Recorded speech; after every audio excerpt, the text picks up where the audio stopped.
రెడీయా? నా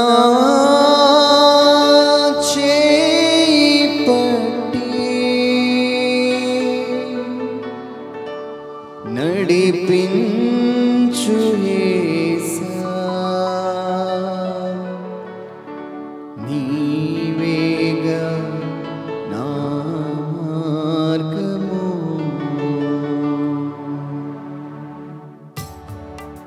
ఈ సమయంలో మనందరం ప్రభా ఈ సంవత్సరం అంతా మా చేయి పట్టి నడిపించు, మా బిడ్డలు చేపట్టి నడిపించు, మా సంఘాన్ని చేపట్టి నడిపించు, వాగ్దానం చేర్చుకునేలాగా మమ్మల్ని దీవించంటూ దేవుణ్ణి ఆరాధిద్దాం. నా చేయి పట్టి నడిపించు యేసా, నీవేగా నా మార్గము. నా చేయి పట్టి నడిపించు యేసా, నీవేగా నా మార్గము. మా పయనమందు ముందుండి నడుపు, నీవేగా నా మార్గము. మా పయనమందు ముందుండి నడుపు, నీవేగా నా మార్గము.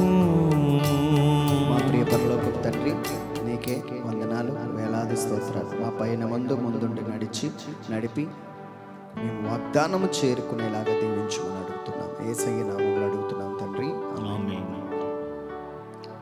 రూతు గ్రంథము 1వ అధ్యాయము 15వ వచనం.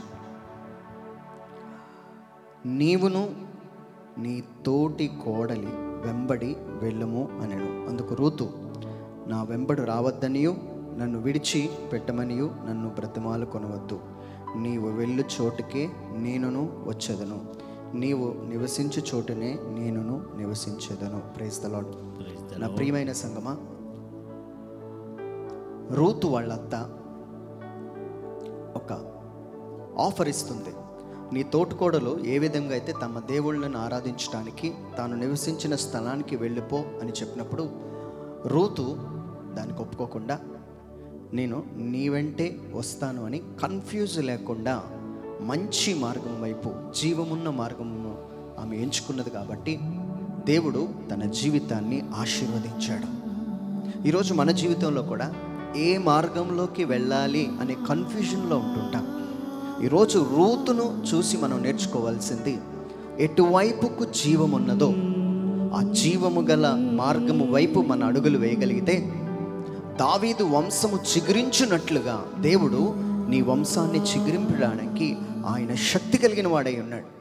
కాకపోతే నువ్వు దేవుడు ఉన్న మార్గంలోకి రాగలిగితే he will bless you soon. ఆయన నిన్ను తప్పనిసరిగా దీవిస్తాడు. రూతమ్మ ముందు 2 మార్గాలు ఉన్నాయి. అయితే తమ దేశంలో తన గ్రామంలో ఉండిపోవచ్చు, తమ దేవతల్ని ఆరాధించవచ్చు, కానీ దానిని వదిలిపెట్టి జీవము కలిగిన దేవుని వైపు తమ అడుగులను ముందుకు వేయగలిగింది. కన్ఫ్యూజ్ లేకుండా ఈరోజు మన జీవితంలో ఒక నిర్ణయం తీసుకోవాలి. ఏమండి, చాలామంది మన ముందు చాలా మార్గాలు పెడుతూ ఉంటారు. ఇలా వెళ్ళొచ్చు కదా, ఇలా చేయొచ్చు కదా, దీన్ని ఫాలో అవ్వచ్చు కదా. మనకి ఒక్కటే మన హృదయంలో నిర్ణయం తీసుకోవాలి. You have to take the decision where you have to go. ఎక్కడికి వెళ్ళాలి అనే ఒక డెసిషన్ మనం తీసుకోవాలి. ఏమండి, మనకు తెలుసు బైబిల్ గ్రంథంలో 1 రాజులు 12వ అధ్యాయంలో చూస్తాం. సొలొమోను కొడుకు రెహబాం, ఆయనకు రాజు అయిన సమయంలో 2 వ్యక్తులతో సంభాషణ జరుగుతుంది. మొదటిది ఇజ్రాయేలు పెద్దలు, రెండవది తనతో పాటు పెరిగిన యవనస్తులు. రాజ్యపు విషయంలో ఒక నిర్ణయం తీసుకోవాల్సి వచ్చినప్పుడు 2 నిర్ణయాలను రాజుగారు వింటారు. కానీ జీవము కలిగిన మార్గం వైపుకు రెహబాము అడుగులు వేయకుండా తనతో పాటు తిరిగిన ఫ్రెండ్స్తో తీసుకున్న నిర్ణయంలోనికి వెళ్ళి తన రాజరికాన్ని కోల్పోతాడు. ఏమండి, మనం కూడా చాలా సందర్భాలలో ఎందుకనో జీవం వైపు ఉన్న మార్గాన్ని వదిలిపెట్టి ఈ లోకంలో ఉన్న మార్గం వైపుకి వెళ్ళాలని చూస్తూ ఉంటాం. ఈరోజు మనము రూతు కన్ఫ్యూజ్ లేకుండా, ఆలోచించకుండా ఒక నిర్ణయం తీసుకుంది. ఆమెకు తెలిసిన జీవం వైపుకి వెళ్ళాలనే నిర్ణయం తీసుకుంది. ఈరోజు మనం ఎందుకని అలాంటి నిర్ణయాలు తీసుకోకూడదు? ఏమంటే కన్ఫ్యూజ్ అయిపోయి ఎటు వెళ్ళాలో తెలియక జీవితాన్ని చిన్నభిన్నం చేసుకునే కాకుండా జీవం కలిగిన మార్గం ఏదో అది ఎన్నుకోగలిగితే, దావీదు వంశము చిగురించినట్లుగా దేవుడు నీ వంశాన్ని కూడా చిగురించడానికి శక్తి కలిగిన వాడై ఉన్నాడు. ఈరోజు నేను అడుగుతున్నాను, తోడి కోడల వైపు వెళ్ళే మార్గంలో రూతు వెళ్ళకుండా జీవమున్న మార్గం వైపు తన అడుగులను వేయగలిగింది. ఈరోజు మనం ఒక్క నిర్ణయం తీసుకుందాం. ఈ నూతన సంవత్సరం రోజు, నూతన సంవత్సర ఆరంభం రోజుల్లో, దేవా జీవము కలిగిన మార్గం వైపే నేను ప్రయాణించేలాగా నాకు సహాయం చేయ దేవా అని అడగలిగితే నేను షూర్గా చెప్తాను, దావీదు వంశము అక్కడి నుంచే చిగురించడం ప్రారంభించింది. ఈరోజు దేవుడు నిన్ను కూడా ఒక నిర్ణయం తీసుకోగలిగితే నిన్ను కూడా ఆశీర్వదించడానికి ఒక పక్కా ప్రణాళికతో, నిత్యము ఉండే ప్రణాళికతో దేవుడు నిన్ను ఆశీర్వదించబోతున్నాడు.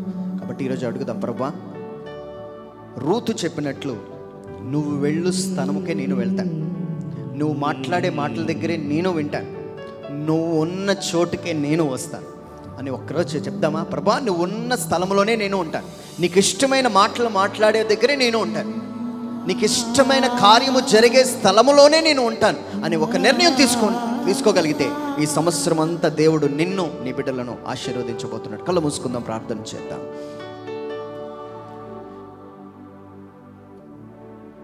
నా పయనమందు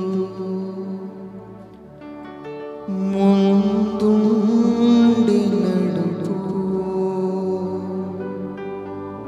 నీవేగా లోక వెలుగు.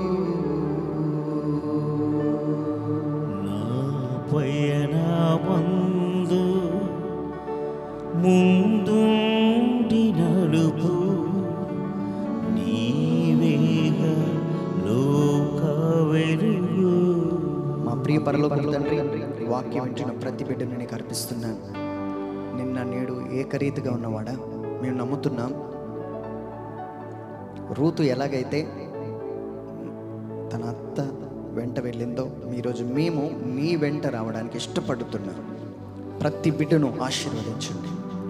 నీకు ఇష్టమైన మాటలు మాట్లాడే బిడ్డల దగ్గరికి మేము వెళ్ళాలి, నీకు ఇష్టమైన కార్యములు చేసే మనుషుల వైపుకి మేము వెళ్ళాలి. అలాంటి ఒక నిర్ణయం తీసుకునేలాగా మమ్మల్ని అందరినీ దీవించి ఈ వాక్యం వింటున్న ప్రతి బిడ్డను హేరాళముగా దీవించుమని, ఈ మనవులన్నిటినీ మనందరి కోసం నవోమి కంటే ఉత్తమమైన మార్గాన్ని మనకు చూపించిన మన ప్రభువు అయిన యేసు క్రీస్తు నామంలో అడిగి పొందుకుంటున్నాం తండ్రి. Amen. God bless you. God bless you.